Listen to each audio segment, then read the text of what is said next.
नमस्कार मेरे प्यारे भाइयों, मैं हूं अनुज और आप सुन रहे हैं हॉरर कहानी, वो भी मेरी जुबानी। दोस्तों, आज का हॉरर पॉडकास्ट ट्रक ड्राइवर की है जिनका नाम राजेश है। तो चलिए अब यह कहानी राजेश के नजरिए से सुनते हैं। लेकिन उससे पहले आप लोगों से एक शिकायत है। आप लोग स्टोरी को पूरा सुनते हैं लेकिन लाइक नहीं करते। इस बार आप लोगों से मैंने बहुत उम्मीद लगाई है कि आप लोग अब की बार वीडियो को लाइक भी करेंगे और चैनल को सब्सक्राइब करके अपना सपोर्ट जरूर दिखाएंगे। और अगर आप लोग चाहते हैं कि आप लोगों का नाम वीडियो में लिया जाए तो अपना नाम और अपने शहर का नाम जरूर कमेंट करें। तो अब ज्यादा समय नहीं लेते हैं, चलिए कहानी की शुरुआत करते हैं। दोस्तों, मेरा नाम राजेश है। मैं बिहार के सीतामढ़ी जिले के एक छोटे से गांव का रहने वाला हूं। पेशे से मैं एक ट्रक ड्राइवर हूं। अब तक का करीब 12 से 13 साल का एक्सपीरियंस है। जो मैं आपको बताने जा रहा हूं वो एक ऐसी घटना है जिसे सोचकर आज भी मेरी रूह कांप जाती है। आज भी अगर रात को कहीं अकेले ट्रक लेकर निकलना पड़े ना तो हाथ पैर कांप जाते हैं। पहले तो मैं हंस देता था जब कोई ऐसी बात करता था। अरे भाई, ट्रक चलाते हुए कुछ अजीब सा हुआ, साया देखा, आवाज सुनी। लेकिन उस एक रात के बाद मुझे समझ आ गया कि जब तक इंसान खुद भुगतता नहीं है तब तक सब मजाक लगता है। ये बात करीब 10 से 11 साल पुरानी है। उस वक्त मैं पटना के पास एक बड़े फल मंडी के लिए ट्रक चलाया करता था। काम यह था कि फल सब्जी मंडी से माल लोड करके बगल के गोदामों या ठिकानों तक पहुंचाना। उसी मंडी में एक व्यापारी था, नाम तो नहीं बताऊंगा, लेकिन वो केला का थोक व्यापारी था। और एक दिन उसने मुझे कहा कि राजेश, तुम्हें कल रात में ही निकलना पड़ेगा। कल दोपहर तक अगर माल यहां नहीं पहुंचा तो सब बेकार हो जाएगा। अब केला तो आप जानते ही हो, थोड़ा सा टाइम ज्यादा हो जाए तो काला पड़ जाता है, ज्यादा टाइम हो गया तो गंध भी आने लगती है। और उसका गोदाम जहां था वो झारखंड बॉर्डर के उस पार एक इंडस्ट्रियल जोन में पड़ता था, जहां कुछ फैक्ट्रियां और छोटे गोदाम थे। अब तक का मेरा अनुभव कहता था कि अगर ट्रक चलाते हुए अकेले रात में जाना पड़े तो म्यूजिक साथ होना चाहिए और पेट भरना जरूरी है, नहीं तो नींद आ जाती है और फिर वही होता है जो सड़क पर अक्सर दिखता है, उल्टे ट्रक, एक्सीडेंट और अखबारों की हेडलाइन। उस दिन शाम को करीब 7 बजे का वक्त रहा होगा जब मैं अपने घर से निकला। घर वालों को फोन करके बता दिया था कि 2 दिन तक वापस नहीं आ पाऊंगा। मेरी बीवी सरिता ने कहा, राजू खाना खा के जाना। लेकिन मैंने कहा, नहीं, मैं रास्ते में ढाबे से खा लूंगा। सीधा मैं मंडी पहुंचा, ट्रक में केले लोड करवाए और निकल पड़ा। अब अकेले सफर था तो मैंने सोचा चलो पहले पेट भर लेते हैं। जैसे ही शहर की सीमा पार की, एक जाना पहचाना ढाबा पड़ा, संपत ढाबा। मैं अक्सर वहीं रुकता था। खाना बढ़िया था और थोड़ा बात करने को 2-4 ट्रक वाले मिल जाते थे तो माहौल भी हल्का हो जाता था। ट्रक को एक किनारे लगाया और उतरकर ढाबे में घुसा। वही रोटी, आलू गोभी, सलाद और एक ठंडी बोतल। खाते खाते करीब 9 बज गए। खाना खाने के बाद मैं ट्रक तुरंत नहीं चलाता था।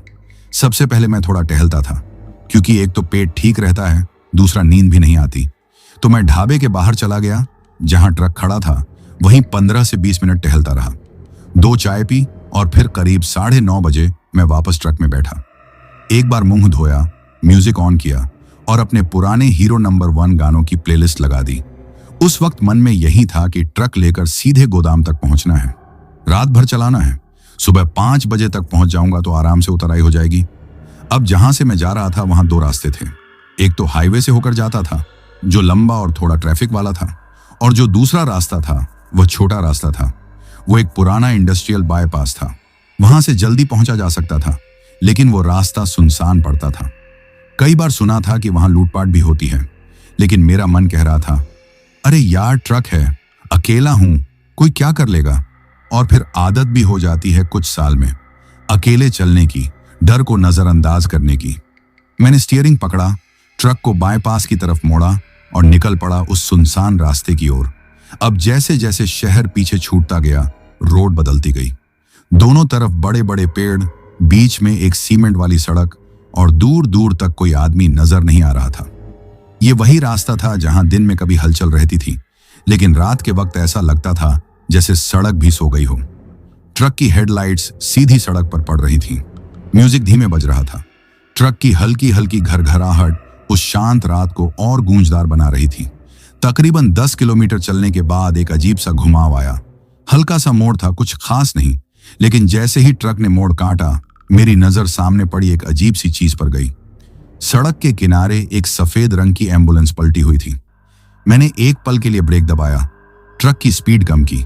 एकदम से दिल की धड़कन थोड़ी तेज हो गई। मन में पहला ख्याल आया, हादसा हुआ होगा, किसी की जान तो नहीं गई। लेकिन जैसे ही हेडलाइट्स की रोशनी उस एम्बुलेंस के ऊपर पड़ी, कुछ और ही दिखा। अब जैसे ही मेरी नजर उस एम्बुलेंस पर पड़ी ना, तो एक अजीब सी बेचैनी सी होने लगी। वो कोई मामूली गाड़ी नहीं थी, बिल्कुल सफेद रंग की पुराने जमाने की सरकारी एम्बुलेंस लग रही थी। और सबसे अजीब बात यह कि वो सड़क के किनारे नहीं, बिल्कुल बीचों बीच पलटी हुई थी। ट्रक की हेडलाइट्स उसकी खिड़कियों से आर पार जा रही थी। उसके टायर अभी भी घूम रहे थे, जैसे वो बस 2 मिनट पहले ही पलटी हो। अब मैं 12 साल से ट्रक चला रहा हूं, इतने एक्सीडेंट देख चुका हूं कि अब ज्यादा फर्क नहीं पड़ता। लेकिन उस एम्बुलेंस को देखकर दिमाग अपने आप ही सवाल करने लगा। अगर ये एक्सीडेंट हुआ था तो मुझे पीछे से कोई आवाज क्यों नहीं सुनाई दी? इतनी रात में एम्बुलेंस इस तरफ आई ही क्यों? और अगर कोई मरीज था तो कहां गया? पलटी तो अभी अभी है, फिर कोई आदमी आसपास क्यों नहीं है? मैंने ट्रक धीरे किया, स्पीड 10 से 15 पे ला दी। मन कर रहा था सीधा निकल जाऊं, लेकिन फिर दिल में कुछ चुभ गया। सोचा, राजेश, अगर तेरे भाई का एक्सीडेंट होता और कोई उसे ऐसे छोड़कर निकल जाता तो? ये सोचते ही मैंने ट्रक को उसी एम्बुलेंस से थोड़ी दूर पर रोका। इंजन चालू ही रहने दिया, ताकि अगर कुछ भी गड़बड़ लगे तो झट से स्टार्ट करके निकल लूं। मैं केबिन से उतरा, हाथ में ट्रक की छोटी टॉर्च थी, लेकिन फिलहाल तो ट्रक की हेडलाइट्स से ही सब दिख रहा था। रात ठंडी थी, लेकिन मेरी पीठ पे पसीना आने लगा था। मैं धीरे धीरे एम्बुलेंस की ओर बढ़ने लगा। सड़क सुनसान थी, चारों तरफ पेड़ और बीच में मैं अकेला था। जब एम्बुलेंस के पास पहुंचा तो सबसे पहली चीज जो दिखी वो थी नंबर प्लेट। वह पुराने फॉर्मेट की नंबर प्लेट थी, जैसे कई साल पहले हुआ करती थी। बिल्कुल वैसी ही प्लेट जो सरकारी गाड़ियों पर होती थी। और उसका जो लोगो था, उसमें भी किसी पुराने सरकारी अस्पताल का नाम लिखा हुआ था, जो अब शायद बंद हो चुका है। राजकीय जन कल्याण चिकित्सालय, ऐसा कुछ लिखा था। अब मैं और भी चौंक गया, क्योंकि ये एम्बुलेंस तो 20 साल पुरानी लग रही है, और फिर भी इसका एक्सीडेंट अभी कैसे हुआ है? मैं एकदम सामने गया, शीशे से अंदर झांका। कोई नहीं था, ना ड्राइवर, ना कोई मरीज, ना कोई स्ट्रेचर। सिर्फ खाली सीटें और एक टूटी पड़ी बोतल थी। साइड वाली खिड़की से अंदर हवा जा रही थी, पर्दा हिल रहा था, लेकिन अंदर का माहौल अजीब सा भारी लग रहा था। तभी एकदम से हेडलाइट अपने आप जल उठी। ट्रक की नहीं, एम्बुलेंस की। मैं चौंक गया, एकदम से पीछे हट गया। कौन है? मैंने ऊंची आवाज में पूछा, लेकिन कोई जवाब नहीं आया। हेडलाइट जलती रही, फिर झपकती रही, जैसे बल्ब कमजोर हो और बार बार ऑन ऑफ हो रहा हो। मैं सोच ही रहा था कि अंदर कोई है शायद। तभी एक हल्की सी आवाज आई, जैसे कोई बहुत धीरे से कराह रहा हो। वो आवाज एम्बुलेंस के अंदर से नहीं, सड़क के किनारे घास की तरफ से आ रही थी। अब यहां दिल सच में धड़कने लगा था। मन में आया, राजेश, निकल यहां से, तेरे बस की बात नहीं है। लेकिन फिर वो आवाज और साफ होने लगी, जैसे कोई दर्द में पड़ा हुआ आदमी सांसों से लड़ रहा हो। अब इतनी देर तक इंसानियत रोक के रखी थी, और वही इंसानियत मुझे खींच ले गई उस आवाज की ओर। मैं धीरे धीरे एम्बुलेंस से हटकर घास की ओर बढ़ा। ट्रक की हेडलाइट्स की रोशनी थोड़ी पड़ रही थी वहां, लेकिन ज्यादा नहीं। मैंने टॉर्च जलाई, और जैसे ही मैंने उस घास की झाड़ियों में झांका, एक आदमी पड़ा हुआ था। लेकिन उसका हाल देखकर मेरी सांस अटक गई। वो आदमी शायद 40 से 45 साल का रहा होगा, लेकिन उसका चेहरा, उसका पेट, उसका शरीर जैसे किसी जानवर ने नोच डाला हो। पेट पूरा फटा हुआ था, अंदर से आंतें बाहर लटक रही थीं। चेहरा जैसे किसी ने नुकीली चीजों से खुरच दिया हो। लेकिन जो सबसे ज्यादा खौफनाक चीज थी, वो ये थी कि वो आदमी मरा हुआ था, लेकिन उसकी मरी हुई आंखें मेरी तरफ देख रही थीं। उस वक्त मैं वहां खड़ा था, एक सुनसान जंगलनुमा सड़क पर। मेरे सामने एक पलटी हुई एम्बुलेंस और बगल में पड़ी एक लाश जो देखने में मरी हुई थी, लेकिन उसकी आंखें मेरी ओर घूर रही थीं। मेरी सांस ऊपर की ऊपर, नीचे की नीचे, और गला सूख गया था। मैं वहीं थम गया, जैसे किसी ने मेरे पैरों में कील ठोक दी हो। उस लाश की आंखों में जो सफेदी थी ना, वो कोई आम मरी हुई आंखों जैसी नहीं थी। और फिर मुझे महसूस हुआ उस एम्बुलेंस की हेडलाइट फिर से जल उठी है। अब वो रोशनी सीधी मेरी आंखों पर पड़ रही थी। जिससे मुझे सामने कुछ भी साफ नहीं दिख रहा था, बस हल्की परछाइयां, झाड़ियों की हलचल और उस लाश की आंखें। मैं धीरे धीरे पीछे हटने लगा, सोचा ट्रक की तरफ भाग जाऊं, लेकिन जैसे ही मैंने कदम पीछे किया मुझे लगा कोई मेरे पीछे खड़ा है। एकदम से मैं घूम गया, लेकिन वहां कुछ नहीं था, बस हवा का एक झोंका, और हवा के साथ आई एक अजीब सी गंध थी, जैसे सड़ती हुई लाश की या किसी पुराने अस्पताल की बदबू हो। अब मेरा दिल कह रहा था, राजेश बस बहुत हो गया, भाग यहां से। मैं वापस मुड़ा, ट्रक की ओर दौड़ा, पर जैसे ही 2 कदम आगे बढ़ा कुछ महसूस हुआ। पीछे से कुछ चलने की आवाज आई। मैंने गर्दन घुमाकर देखा, वो लाश जो अब तक घास में पड़ी थी अब उठकर बैठ चुकी थी। उसका पेट वैसे ही फटा हुआ था, आंतें वैसे ही लटक रही थीं, लेकिन अब वो अपने दोनों हाथों से खुद को खींचते हुए सीधा मेरी तरफ आ रही थी। मेरी टॉर्च हाथ से गिर पड़ी और मैं तो बस वहीं खड़ा रह गया। उस लाश की चाल में कोई इंसानियत नहीं थी, जैसे कोई जानवर घिसटकर शिकार की तरफ बढ़ रहा हो।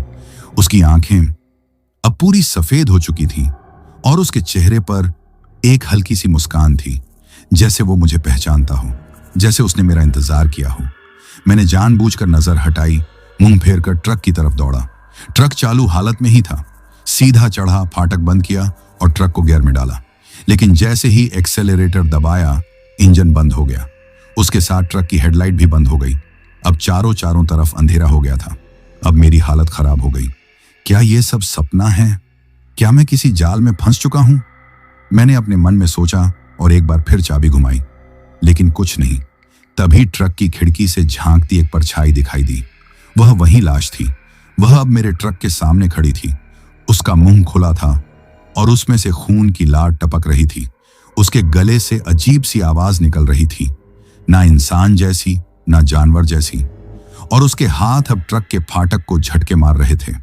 मैंने ट्रक की सीट के नीचे झांककर लोहे की रॉड निकाली, जो हर ट्रक ड्राइवर अपने बचाव के लिए रखता है। उस रॉड को हाथ में लेकर मैं एकदम शांत बैठा रहा, बस दिमाग में एक ही बात, अगर फाटक टूटा तो या तो मैं इसे मारूंगा या मारा जाऊंगा। तभी अचानक ट्रक स्टार्ट हो गया। कोई आवाज नहीं, कोई स्पार्क नहीं, बस ऐसे ही एक झटके में। मैंने जोर से गियर डाला, एक्सेलरेटर मारा और ट्रक एक झटके में आगे बढ़ा। लेकिन जो हुआ वो मैंने कभी नहीं सोचा था। सड़क के बीचों बीच वही एम्बुलेंस फिर से खड़ी थी, अब सीधी और सही सलामत थी, और उसके ड्राइवर सीट पर बैठा था वही आदमी जिसकी लाश अभी मेरे सामने थी। ट्रक की रफ्तार तेज थी। मैंने एक्सेलरेटर पूरी ताकत से दबा रखा था। गला सूख गया था, होंठ कांप रहे थे और दिमाग मानने को तैयार ही नहीं था कि जो मैंने देखा वो सच था। सड़क के बीचों बीच वो एम्बुलेंस अब खड़ी थी और उसके ड्राइविंग सीट पर वही आदमी बैठा था जिसकी लाश अभी कुछ मिनट पहले मेरे सामने पड़ी थी। पर अब वो मरा हुआ नहीं था। उसका चेहरा बिल्कुल शांत था, आंखें खुली हुई थीं, लेकिन उनमें कोई जान नहीं थी। जैसे वो मुझे देख भी रहा था और नहीं भी, जैसे उसकी निगाहें मेरी तरफ थीं, लेकिन वो उनमें नहीं था। मैंने ब्रेक नहीं मारा, बस मन में सोच लिया, चाहे जो हो जाए ट्रक नहीं रोकूंगा। मैंने स्टीयरिंग थोड़ा दाईं ओर मोड़ा, ट्रक को एम्बुलेंस से बचाकर निकालने की कोशिश की, पर तभी वो एम्बुलेंस धीरे धीरे खुद ही ट्रक की तरफ मुड़ने लगी, जैसे कोई सड़क पर खड़ा इंसान सामने आ जाए। अब न बचने की गुंजाइश थी न समझने की। मैंने एक झटके में स्टीयरिंग घुमाया, ट्रक सीधा उस एम्बुलेंस से टकरा गया। झटका इतना तेज था कि मेरा सिर स्टीयरिंग से टकरा गया। कुछ सेकंड के लिए सब कुछ ब्लर हो गया, आंखों के सामने अंधेरा छा गया। लेकिन जब होश आया तो जो देखा वो और भी डरावना था। ट्रक के सामने कोई एम्बुलेंस नहीं थी, ना कोई आवाज आई, ना कोई झटका महसूस हुआ, जैसे वो टक्कर कभी हुई ही नहीं। मैंने साइड मिरर में देखा, पीछे भी कुछ नहीं था। ये क्या था?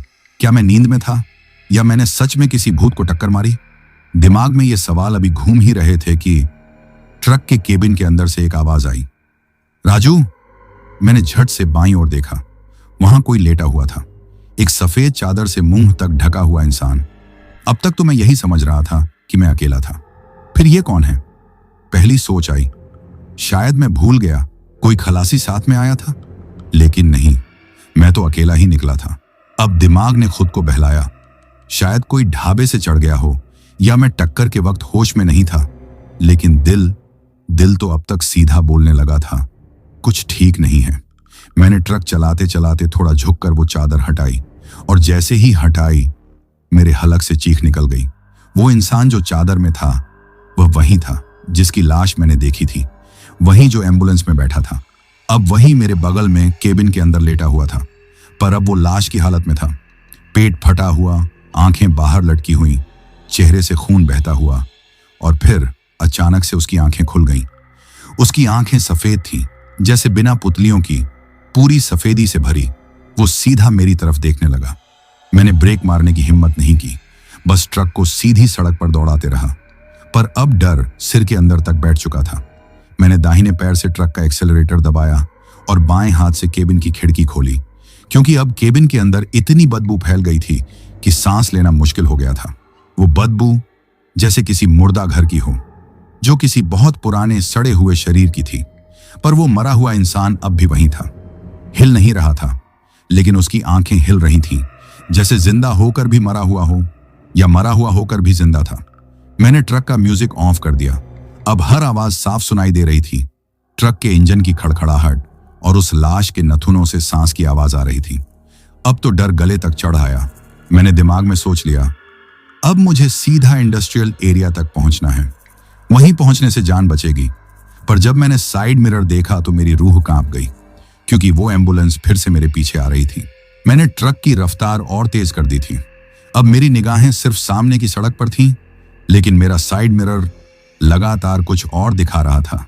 वो एम्बुलेंस अब बिल्कुल मेरे ट्रक के पीछे थी। उसकी हेडलाइट जल रही थी और उसका अगला हिस्सा जैसे हवा में डोलता हुआ आ रहा है। पर सबसे अजीब बात यह थी कि उसके ड्राइवर सीट पर अब कोई नहीं था, अब वो खाली थी। मैंने फिर मिरर देखा। इस बार कुछ सेकंड के लिए मेरी आंखें वहीं रुक गईं। उस एम्बुलेंस का बोनट धीरे धीरे उठ रहा था, और जैसे ही उठकर गिरा, उसकी अंदर से कोई चीज झांक रही थी। एक चेहरा, वही चेहरा जिसे मैं अपने केबिन में देख चुका था, लेकिन अब उसका मुंह खुला था, एक अजीब सी हंसी के साथ। ऐसी हंसी जो इंसान की नहीं होती। उसकी हंसी में कोई आवाज नहीं थी, बस होंठ खुले हुए थे। अब मेरे हाथों में पसीना भर आया था, स्टीयरिंग बार बार फिसल रहा था। पर मेरा ध्यान पीछे नहीं, अब आगे था, क्योंकि वो एम्बुलेंस अब बराबरी पर आ चुकी थी, मेरे ट्रक के बाईं तरफ से। मैंने गर्दन घुमाई और जो देखा आज तक नहीं भूल पाया। वो लाश अब एम्बुलेंस की खिड़की से मुझे घूर रही थी। वही कटी फटी हालत, वही सफेद आंखें, लेकिन अब उसका चेहरा ट्रांसपेरेंट हो गया था, जैसे कोई भूतनी चादर ओढ़े खड़ी हो। मैंने आंखें बंद की और मन में भगवान को पुकारा, हे भगवान, कुछ कर, मुझे यहां से निकाल। लेकिन तभी एम्बुलेंस ने मेरे ट्रक को साइड से टक्कर मारी। ट्रक थोड़ा डगमगाया और फिर एक और टक्कर, जैसे कोई मुझे रुकने को मजबूर कर रहा हो। अब मुझे यकीन हो चुका था, ये चीज जो भी है, ये मुझे जिंदा छोड़ने नहीं वाली। मैंने ट्रक को मजबूती से थाम लिया। लोहे की रॉड अब मेरे पास ही थी, सीट के नीचे। फिर वो हुआ जो मैंने कभी सपने में भी नहीं सोचा था। ट्रक के अंदर की वो लाश अब उठकर बैठ चुकी थी। उसका चेहरा मेरी तरफ झुका हुआ था। वो कुछ बोल नहीं रही थी, बस देख रही थी, जैसे हर टक्कर पर उसे मजा आ रहा हो, जैसे वो देखना चाह रही थी मैं कब हारता हूं। मैंने हिम्मत जुटाई और सीधा ट्रक को सड़क के बाईं तरफ खाई की ओर घुमाया। अगर आज जाना है तो कम से कम लड़कर मरूंगा, मैंने खुद से कहा। पर तभी वो लाश फट से मेरी ओर झपटी, मेरे गले को दोनों हाथों से पकड़ लिया और दबाने लगी। अब सांसें रुकने लगी थीं। मैंने दाईं ओर हाथ बढ़ाया, लोहे की रॉड निकाली और जोर से उसके पेट में घुसेड़ दी, और वो लाश वहीं सीट पर गिर पड़ी। लेकिन अब उसका शरीर लाश का नहीं था, बल्कि धुएं में बदल रहा था। काला बदबूदार धुआं जिसने पूरी केबिन को भर दिया। मेरे नथुनों में गंध भर गई, सड़ी मांस की, पुराने अस्पताल की और जैसे किसी मुर्दा घर की। मैंने तुरंत खिड़की खोल दी और बाहर सिर निकाल लिया। पर उस धुएं में एक चीज और थी, एक आवाज, राजेश, तू बच नहीं पाएगा। मैंने चौंक कर देखा। अब ना ट्रक में लाश थी, ना एम्बुलेंस साथ चल रही थी, लेकिन मेरे पीछे साइड मिरर में फिर वही चेहरा दिखाई दिया। अब मेरी आंखें मिरर से हट नहीं रही थीं। फिर वही चेहरा साइड मिरर में दिख रहा था, लेकिन ट्रक के अंदर नहीं था। जैसे कोई अदृश्य चीज ट्रक के ऊपर बैठी हो और अपना चेहरा मिरर में दिखा रही हो। मैंने हल्के से गर्दन घुमाई पीछे कुछ नहीं था, लेकिन जैसे ही मैंने मिरर फिर देखा, वो चेहरा पहले से और पास आ गया था। अब डर सिर के अंदर नहीं था, अब वो शरीर में उतरने लगा था। मैंने एक्सेलरेटर और दबा दिया। सड़क के दोनों तरफ सिर्फ अंधेरा था, कहीं कोई रोशनी नहीं, कोई दुकान नहीं, बस मैं और मेरी सांसों की आवाज। लेकिन जितना मैं ट्रक दौड़ा रहा था, उतनी ही तेज वो चीज मेरे आसपास घूम रही थी। कभी मिरर में, कभी कांच पर झलक, कभी हवा में कान के पास कोई हल्की सी फुसफुसाहट। राजेश। कानों के पास बिल्कुल नजदीक से किसी के कहने की आवाज आई। मैंने तुरंत ब्रेक मारा। ट्रक झटका खाकर रुक गया। मैंने गियर से हाथ हटाया, सीट पर सीधा बैठा और दोनों हाथों से चेहरा ढक लिया। मैं पागल हो रहा हूं क्या? क्या ये सब मेरा वहम है? क्या वाकई में कुछ है यहां? तभी बाहर हल्की आवाज आई, पैरों की चप चप, जैसे कोई नंगे पैर सड़क पर चल रहा हो। मैंने ट्रक की हेडलाइट्स ऑन की। सामने कोई नहीं था, पर आवाज अब ट्रक के चारों तरफ घूम रही थी, जैसे कोई मेरे ट्रक का चक्कर काट रहा हो। मैंने जल्दी से खिड़की से झांक कर देखा, कुछ नहीं। फिर ट्रक के ऊपर से कुछ चला गया। मैंने एक झटके में सीट के नीचे से फिर से लोहे की रॉड निकाली, पर अब कुछ वैसा नहीं था जिसे मारकर डर खत्म किया जा सके। मैंने ट्रक स्टार्ट किया और फिर से चल पड़ा। अब बस एक ही मकसद था, इंडस्ट्रियल एरिया तक जल्दी से पहुंचना। पर तभी सड़क के किनारे दूर एक टावर दिखा। वहां पर हल्की सी रोशनी थी, जैसे कोई फैक्ट्री या गोदाम नजदीक हो। मन में थोड़ी राहत मिली। चलो, अब बचने की उम्मीद है। मैंने ट्रक की स्पीड थोड़ी कम की, क्योंकि अब मोड़ आने लगे थे। सड़क पहले जैसी सीधी नहीं थी, पर मोड़ आते ही फिर वही एम्बुलेंस सामने खड़ी थी। वह सीधी खड़ी थी, वो भी सड़क को ब्लॉक किए हुए, और उसके बगल में फिर वही आदमी था। लेकिन इस बार उसके साथ दो और परछाइयां थीं। सभी सफेद कपड़ों में थे। उनका चेहरा धुंधला था, लेकिन चाल ऐसी थी जैसे इंसान नहीं, कोई मरे हुए चल रहे हों। मैंने ट्रक रोका नहीं। इस बार मैंने ठान लिया था, जो भी हो मैं नहीं रुकूंगा। मैंने ट्रक को एक झटके में तीसरे गियर में डाला और सीधा एम्बुलेंस की ओर दौड़ाया। झटका लगा, लेकिन इस बार कुछ भी नहीं उड़ा, ना एम्बुलेंस ना परछाई। ट्रक सीधा आर पार निकल गया, जैसे वो कभी थी ही नहीं। ट्रक कुछ सेकंड झटकों में चला, फिर स्थिर हो गया। अब मैं समझ चुका था, ये कोई आम हादसा, आत्मा या साया नहीं है। ये कोई जगह है, कोई जमीन जो खुद एक श्राप है, जहां वक्त, चीजें और इंसान सब फंस जाते हैं, पता भी नहीं चलता। और मैं भी अब उसी में फंस चुका था। मेरी सांसें अब भी तेज चल रही थीं। शरीर थक चुका था, पर दिमाग अब और ज्यादा सतर्क हो गया था। सामने एक गेट था, लोहे का बड़ा सा फाटक, जिसके ऊपर एक बोर्ड टंगा था, शक्ति ट्रेडिंग गोदाम, यूनिट 4 इंच। ये वही जगह थी जहां मुझे माल डिलीवर करना था। गेट के पास एक गार्ड बैठा था। मैंने ट्रक धीमा किया, गेट के पास पहुंचा, हॉर्न बजाया। गार्ड चौंका, जल्दी से उठा, मेरी ओर आया। राजेश, उसने पूछा। मैंने थके हुए अंदाज में सिर हिलाया। उसने गेट खोला और अंदर इशारा किया और कहा, सुपरवाइजर साहब अंदर हैं, वही आपको गाइड करेंगे।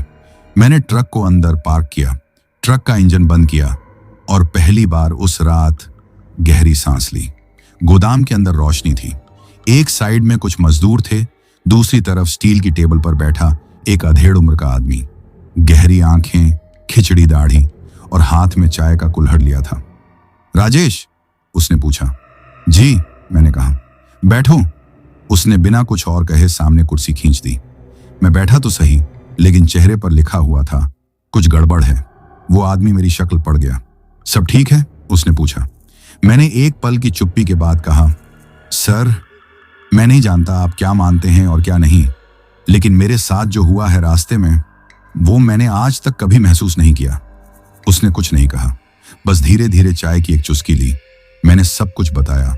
पलटी हुई एम्बुलेंस, लाश, केबिन के अंदर वो चेहरा, साइड मिरर में दिखती परछाइयां, ट्रक का रुकना और फिर वो चेहरा बार बार दिखना।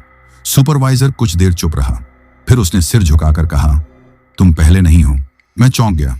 फिर वो धीरे से बोला, आज से कोई 18 से 20 साल पहले यहां से कुछ किलोमीटर दूर एक हादसा हुआ था। एक आदमी, एक एम्बुलेंस ड्राइवर, अपनी गाड़ी में एक मालिक को छोड़ने आया था इसी इंडस्ट्रियल एरिया में, लेकिन वापस जाते वक्त उसने शराब पी रखी थी। मैं चुपचाप सुन रहा था।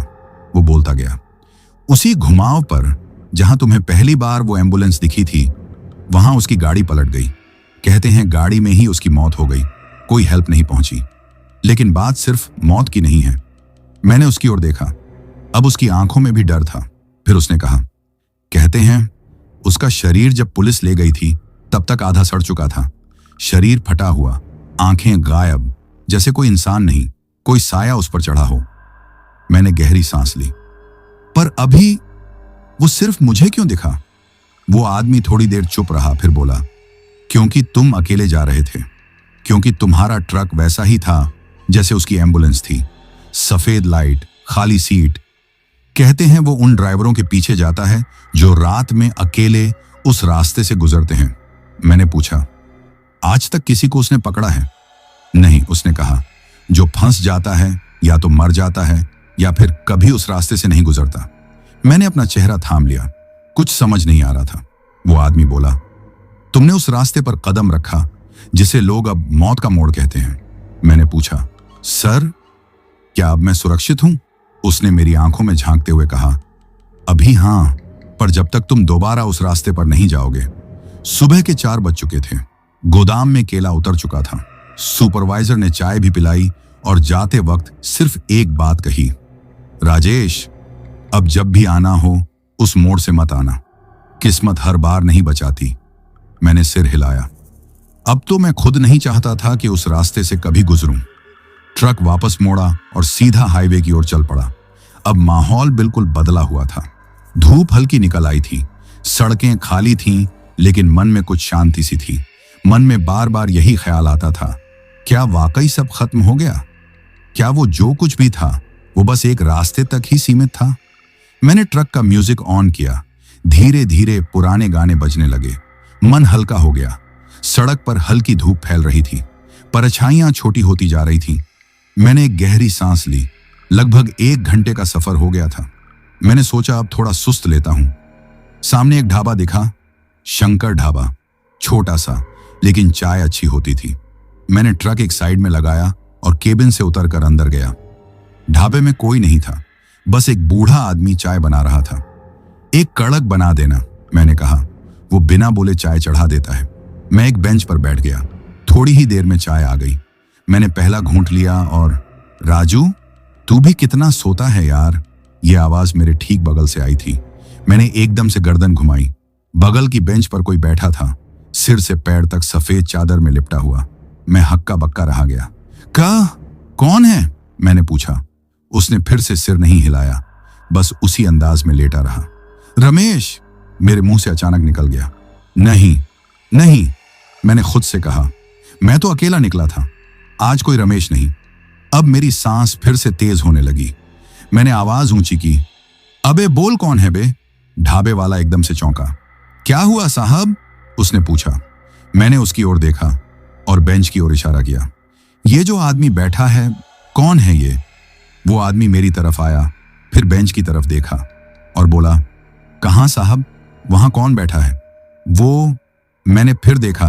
बेंच खाली थी, बिल्कुल खाली। वही बेंच जहां मैंने किसी को अपने नाम से पुकारा था। मेरे हाथ से चाय गिर गई। मैं उठ खड़ा हुआ। ये क्या हो रहा है मेरे साथ? क्या वो साया अब मेरे साथ साथ चल रहा है? मैंने बिल दिए बिना ही ढाबा छोड़ा और ट्रक में चढ़ गया। ट्रक स्टार्ट किया, गियर डाला और सड़क पर आगे बढ़ गया। अब एक बार फिर मन भारी हो चुका था। सड़क बिल्कुल सीधी थी। मैंने साइड मिरर देखा, अब भी कुछ नहीं था। फिर आगे देखा, सामने एक छोटी सी कार मेरी तरफ आ रही थी। मैंने ध्यान नहीं दिया। जैसे जैसे वो पास आई, उसकी हेडलाइट मेरी आंखों में पड़ी। लेकिन जैसे ही वो बिल्कुल नजदीक आई, वो कोई कार नहीं थी, वो वही एम्बुलेंस थी।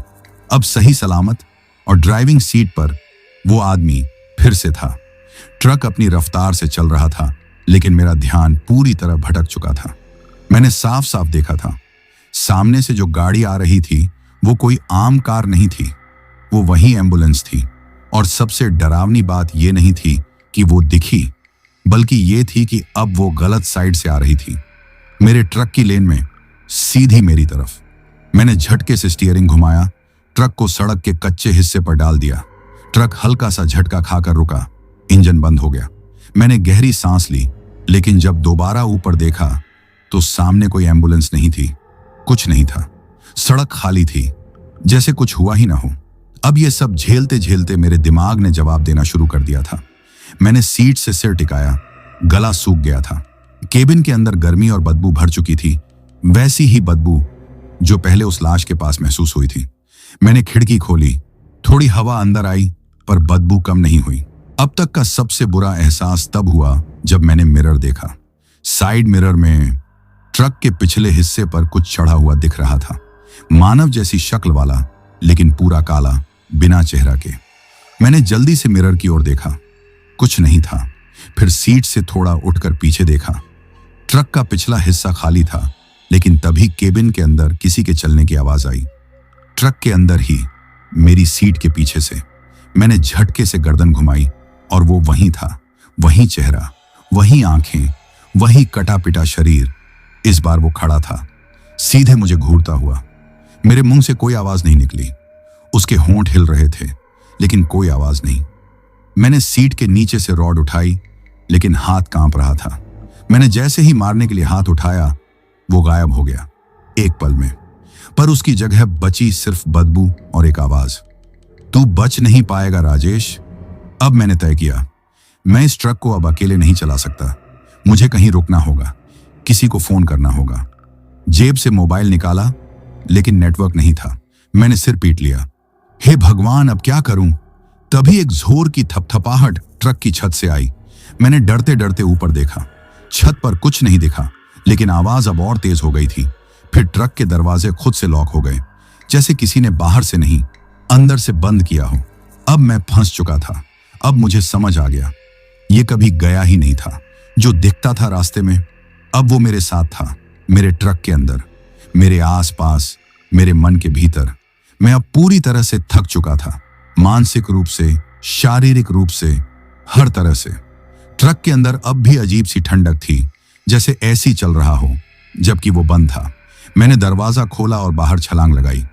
ट्रक साइड में था, सड़क पर दूर तक कोई नहीं था। मैंने जमीन पर घुटनों के बल बैठकर खुद को संभाला। मैंने आंखें बंद की और मन में ठाना, किसी से मदद लूंगा। कोई तो होगा जो समझेगा कि मैं क्या झेल रहा हूं। थोड़ी दूर एक चाय की दुकान दिखी। जगह सुनसान थी, पर एक आदमी बैठा था, बिल्कुल चुप, खाली आंखों से सड़क की तरफ देखता हुआ। मैं उसके पास गया। भाई, 1 मिनट बात करूं? उसने धीरे से गर्दन घुमाई, चेहरा झुर्रीदार, आंखें लाल, जैसे कई रातों से सोया न हो। क्या चाहिए? उसने पूछा। मैंने कहा, आप यहां कब से बैठे हैं? काफी देर हो गई। तू ही बता, वक्त का पता किसे होता है? उसकी आवाज में कुछ अलग था, जैसे वो कुछ छुपा रहा हो। मैंने सीधा सवाल किया, आपको कभी एक पलटी हुई एम्बुलेंस दिखी है इस रास्ते पर? वो चुप हो गया। मैंने फिर पूछा, कभी कोई आदमी दिखा है जो जिंदा होके भी मरा हो? अब उसकी आंखें मेरी आंखों में जड़ गईं। तूने देख लिया? उसने कहा। मैं चौंक गया। क्या मतलब? मैंने कहा। वो धीरे से बोला, तेरे जैसा था मैं भी 5 साल पहले। यही ट्रक चलाता था, रात को अकेले उस मोड़ से निकला था। अब मेरी सांसें रुकने लगीं।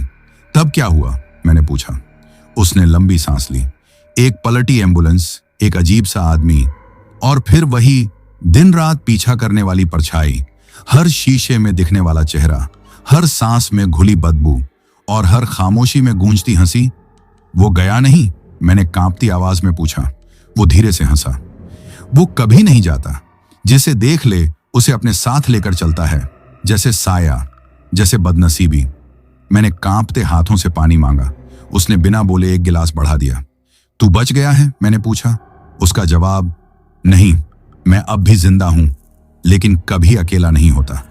अब मेरी रूह तक कांप गई। तूने उसे देखा तो अब तू भी कभी अकेला नहीं रहेगा, उसने मेरी आंखों में झांकते हुए कहा।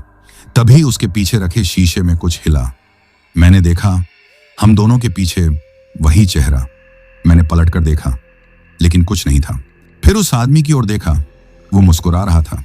तू भी अब अपना इंतजार शुरू कर दे राजेश, हर रात वो फिर आएगा।